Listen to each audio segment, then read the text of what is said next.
വാർത്തയിലേക്ക് വീണ്ടും. പി.വി. അൻവറിന് ഔദ്യോഗികമായി തൃണമൂൽ കോൺഗ്രസിൽ അംഗത്വമെടുക്കാനാകില്ല. അംഗത്വമെടുത്താൽ നിയമസഭാംഗത്വം നഷ്ടമാകുമെന്ന് ലോക്സഭാ മുൻ സെക്രട്ടറി ജനറൽ പി.ഡി.ടി. ആചാരി മീഡിയ വണിനോട് പറഞ്ഞു. കൊൽക്കത്തയിലുള്ള പി.വി. അൻവർ ഇന്ന് കേരളത്തിലെത്തില്ല. മമതാ ബാനർജിയുമായി കൂടിക്കാഴ്ച നടത്തിയ ശേഷമാകും അൻവർ മടങ്ങിയെത്തുക.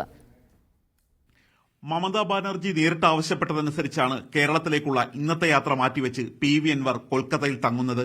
ഇന്ന് വൈകുന്നേരമോ നാളെ രാവിലെയോ കൂടിക്കാഴ്ച നടക്കുമെന്നാണ് പ്രതീക്ഷ.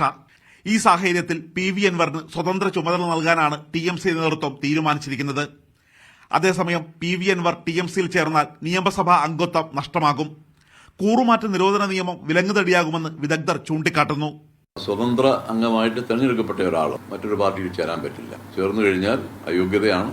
ടി.എം.സിയിൽ ചേർന്നിട്ടുണ്ടെങ്കിൽ തീർച്ചയായും അദ്ദേഹത്തിന് അയോഗ്യതയുണ്ടാവും, മെമ്പർഷിപ്പ് നഷ്ടപ്പെടും. വർക്കിംഗ് പ്രസിഡന്റ്, വൈസ് പ്രസിഡന്റ് എന്നീ പദവികളിലേക്ക് ആളുകളെ കണ്ടെത്തി നിയമിക്കുന്നത് പി.വി. അൻവറിന്റെ നിർദ്ദേശപ്രകാരമായിരിക്കും. 14 ജില്ലാ കമ്മിറ്റികളും രൂപീകരിക്കും. എന്നാൽ സംസ്ഥാന അധ്യക്ഷ പദവി ഒഴിച്ചിടും. തദ്ദേശ സ്വയംഭരണ തെരഞ്ഞെടുപ്പിൽ കൂടുതൽ സീറ്റ് സ്വന്തമാക്കാനാണ് അൻവറിന് ടി.എം.സി നേതൃത്വം നൽകിയിരിക്കുന്ന നിർദ്ദേശം. നിയമസഭാ തെരഞ്ഞെടുപ്പിന് മുമ്പായി എം.എൽ.എ പദം രാജിവെക്കാനും ടി.എം.സി സംസ്ഥാന അധ്യക്ഷ പദവി ഏറ്റെടുക്കാനുമാണ് അൻവറിന്റെ നീക്കം.